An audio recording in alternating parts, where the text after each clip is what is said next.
నంద్యాల జిల్లా కోయిలకుంట్ల మండలం కోయిలకుంట్ల గ్రామంలో యువ సామాఖ్య ఆధ్వర్యంలో ప్రజా చైతన్య ఉద్యమాలకు స్ఫూర్తిదాత కామ్రేడ్ జీవి కొండారెడ్డి 37వ వర్ధంతి వేడుకలు జరిగాయి. స్థానిక గ్రంథాలయంలో ప్రజా సంఘాల ఆధ్వర్యంలో జరిగిన వర్ధంతి సభలో అతని కుమారుడు ప్రభాకర్ రెడ్డి, ప్రధాన సహచరులు కరీం బాషా, కాశీపురం తిరుపాలు, ప్రజా సంఘాల నాయకులు సిపిఎం నేత సుధాకర్ బాలయ్య పాల్గొన్నారు. పౌర సంఘం అధ్యక్షుడు కరీం బాషా మాట్లాడుతూ కొండారెడ్డి చేసిన పోరాటాలను, త్యాగాలను కొనియాడారు. అనంతరం కోవెలకుంట్ల నియోజకవర్గం సాధన, కుందు కాలుష్యం నివారణ, రాయలసీమ పెండింగ్ ప్రాజెక్టులు, సిద్ధేశ్వరం అలుగు నిర్మాణం సాధన కోసం పోరాడాలని వారు తీర్మానించారు.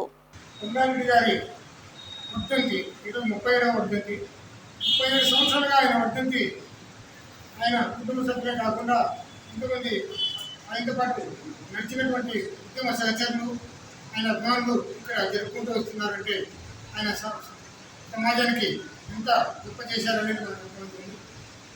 ఆయన చేసినటువంటి ఇచ్చినటువంటి సామాజిక చైతన్యం గత 5-6 దశాబ్దాలుగా ఇక్కడే ఇప్పుడు కూడా లభిస్తూనే ఉంది. సో అటువంటి కార్మికుడు కొండారెడ్డి గారి ఆశయాలు నెరవేర్చే క్రమంలో మేమంతా ముందుకు సాగాలని నిర్ణయించుకున్నాం.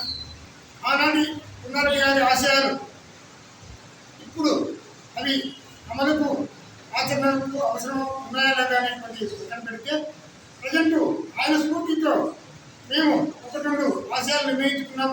అందులో ప్రధానమైనది ఏంటంటే సిద్ధేశ్వరం అనేటువంటి సిద్ధేశ్వరం అలుగు అనేది మన రాయలసీమకు జీవనాధారం కాకపోతుంది. అది లేకుంటే రాయలసీమకు భవిష్యత్తు లేదని ఇప్పటికే మేధావులంతా చెబుతున్నారు. ఆ దిశలో కొండారెడ్డి గారి దిశగా మేమందరం కూడా ఎంతో కొంత ఉద్యమాల్లో పాల్పంచుకోవాలనుకుంటున్నాం. అలాగే కోవెలకుంట్ల ఇప్పుడు నియోజకవర్గ కేంద్రంగా ఉండింది. అది ఇప్పుడు పరిధిలోకి వచ్చేసింది.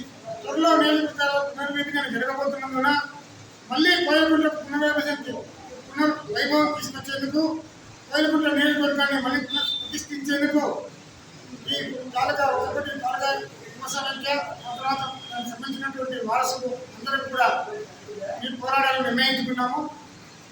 స్థాపించిన మొదటి తరం వాళ్ళలో నేను ఒకటి. ఇంకా ఇప్పటికీ ఈ వ్యవసాయానికి సంబంధించిన వాళ్ళు దాదాపు 70-80 ఏళ్ళ వయసులో కూడా ఈ సమాఖ్యను ముందుకు తీసుకుపోయే విధంగా కృషి చేస్తున్న వాళ్ళు చాలామంది ఇంకా బతికే ఉన్నారు. ఈ యువసమాఖ్య కోయిలకుంట్ల యొక్క పెత్తందారితనాన్ని, అమలు చేస్తున్నటువంటి అంటరానితనాన్ని, అవినీతికి వ్యతిరేకంగా పూర్తి స్థాయిలో చైతన్యవంతంగా పోరాటాలు నిర్వహించిన చరిత్ర ఈ యువసమాఖ్యకు ఉన్నది. ఈ యువసమాఖ్య నాయకత్వంలో ఒక ఎంవి సుబ్బారెడ్డి గారిని, తర్వాత కర్రా సుబ్బారెడ్డి గారిని, తర్వాత సర్పంచులుగా లాయర్ బాబు గారిని, ఇట్లా ఎన్నో రకాల విజయాలు కూడా ఈ యువసమాఖ్యం సొంతం చేసుకున్న చరిత్ర ఉంది. పెత్తందారితనానికి వ్యతిరేకంగా ఈ గ్రామంలో మాట్లాడేదే తక్కువగా ఉన్న పరిస్థితి ఒకటి. రిగ్గింగ్కు కూడా వ్యతిరేకంగా పెద్ద పోరాటాలు నడిపినటువంటి ఈ యువసమాఖ్యకు సంబంధించి మాకు స్ఫూర్తి అయితే ఈ కామ్రేడ్ జీవి కొండారెడ్డి ద్వారా ఈ యువసమాఖ్యకు అందించడం జరిగింది. అటువంటి కొండారెడ్డి గారు మరణించి ఇప్పటికి దాదాపు 39 సంవత్సరాలు కావస్తున్నది. అయినా ఆయన స్ఫూర్తితో ఈ యువసమాఖ్య ఆయన అడుగుజాడలో నడిచే విధంగానే ఇప్పటికీ అదే పయనం చేస్తూ ఉంది. ఆయన పేరు మీద ఒక గ్రంథాలయాన్ని, అట్లనే ఒక ఆఫీస్ను కూడా మేము ఇక్కడ సాగుబ చేసుకుంటూ ఆయన స్ఫూర్తి ఇంకా రగిలించే పద్ధతిలో, దాన్ని ముందుకు తీసుకెళ్లే పద్ధతిలో చాలామందిని కృషి చేస్తున్నాము.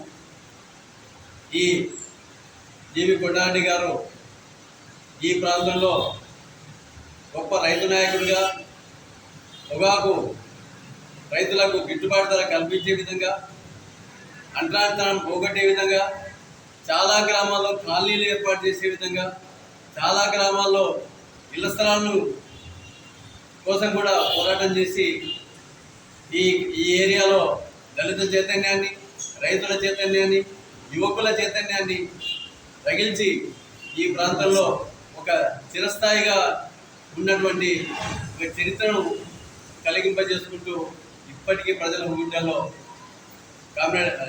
కాశీపురం కొండారెడ్డిగా ఇప్పటికీ వెలుగొందడం చాలా ఆనందదాయకమైన విషయం. ఆయనను తలుచుకుంటూ ఈరోజు ఇక్కడ ప్రజా సంఘాలకు సంబంధించిన వాళ్ళము, ఆయన కుటుంబ సభ్యులు, ఆయనతో పాటు పనిచేసిన మిత్రుల, ఆయన సహచరుల కుమారులతో సహా ఈ సమావేశాన్ని ఈరోజు విజయవంతంగా పూర్తి చేసుకోవడం జరిగింది. దానికి అందరికీ పేరు పేరున కృతజ్ఞతలు తెలియజేస్తూ మేము ఈ ఆయన ఆశయాన్ని ముందుకు తీసుకుపోయే విధంగా ప్రతిజ్ఞ పూనుకుంటున్నామని తెలియజేస్తూ